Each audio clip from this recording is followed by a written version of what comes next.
I took a quick look at the Insta360 Ace Pro in my last video, and my initial thoughts were pretty positive, but you know how it is. When it comes to tech, first glances only scratch the surface. So I decided to take the plunge and put the Ace Pro through its paces, but not for your typical action camera use. I bought the camera to see how it would work out as a compact, grab-and-go travel cam. So I packed my bags and headed to Vegas to see how it handles real-world situations. Looking over this video as I made my way through the airport, I think it looks really good. But the real jaw-dropper is the low-light footage from my walk around the Strip. In the past, whenever I would travel, I would always carry an action camera, which would do about 90% of my video work until it was time to go inside or into a darker area or walk around somewhere at night. What I like about the Ace Pro is that it makes it possible for me to only carry one camera and still get great looking footage.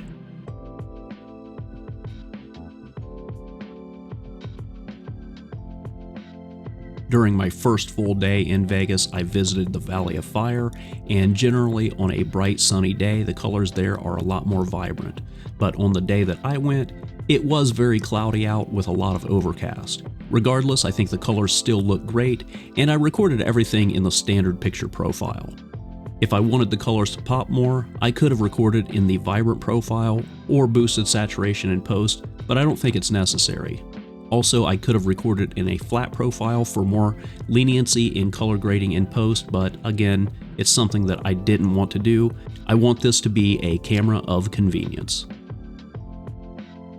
I love the stabilization in this camera, and as I walk around, it really does a great job of keeping the footage from being too jarring. Keep in mind, in all of the footage I've recorded for this video, I have the stabilization set on the lowest setting, and I think the only way to beat action camera stabilization these days is with a dedicated mechanical gimbal. Every time I look at this footage, I'm absolutely blown away because I didn't even try to walk softly. This is a full-on heavy-footed hike. This top-notch stabilization, paired with the camera's compact design, would make for an excellent discreet walking tour camera if that's your thing.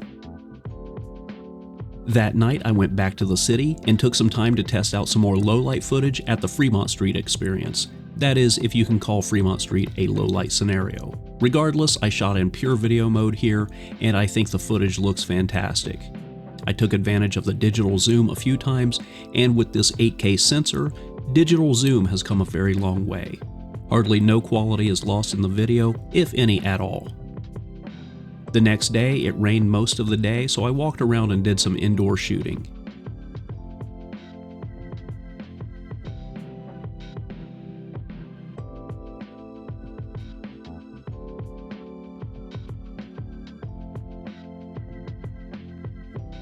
This also gave me a chance to test some more vibrant colors at the Bellagio Botanical Gardens.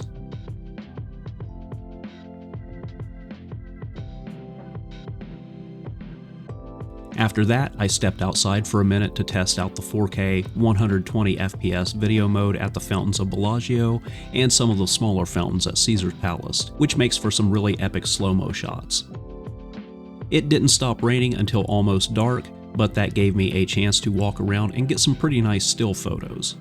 I think still photos on an action cam have always been an afterthought, but the Ace Pro really shines with its 48 megapixel sensor. I can't stress enough how much I enjoyed using this camera because of its ease of use. Don't get me wrong, I like using cameras and setting everything up to get an absolutely perfect shot, but I hate going on a pleasure trip and spending a lot of time fiddling around with a camera. I like this camera a lot because I can easily switch between modes, the menu is very intuitive, and I've always just left it completely in auto mode, and it does a great job with everything straight out of the camera. Will you make a cinematic masterpiece with this methodology? Probably not, but is it good enough for great looking vacation video? Absolutely. So I do a lot of hiking, but I don't get the chance to do much bicycling. I rented an e-bike and rode more than 34 miles around the River Mountain Loop Trail. Some of the spots on this trail are pretty rough, but again, the stabilization on this camera kept the video as smooth as silk, and I would like to reiterate that I kept the stabilization on its lowest setting. If I were to offer one minor point of criticism, it's the action camera fisheye. Landscape and objects off in the distance look great, but anything too close to the lens will start to bend. Even with D-Warp turned on, which I would say handles the fisheye better than most action cameras, but it definitely is something to keep in mind.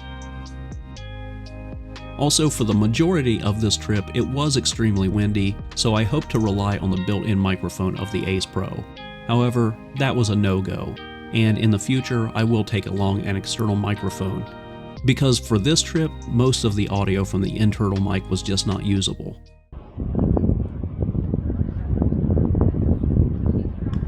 This is not the fault of the camera. Like I said, the weather this time around was just so windy to an absolute extreme.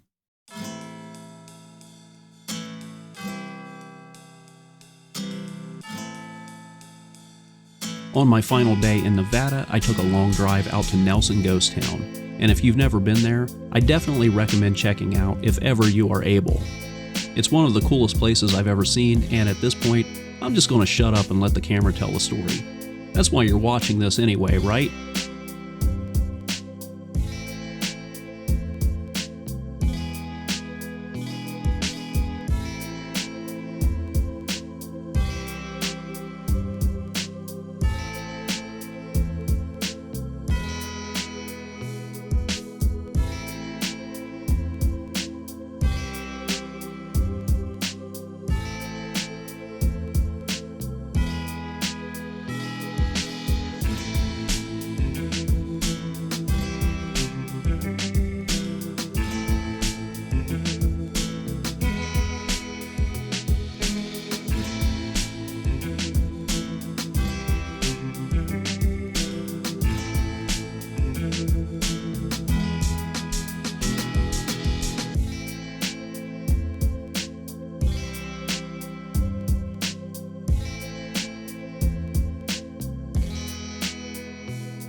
To wrap things up, for me, there are 5 key boxes that a travel camera must check.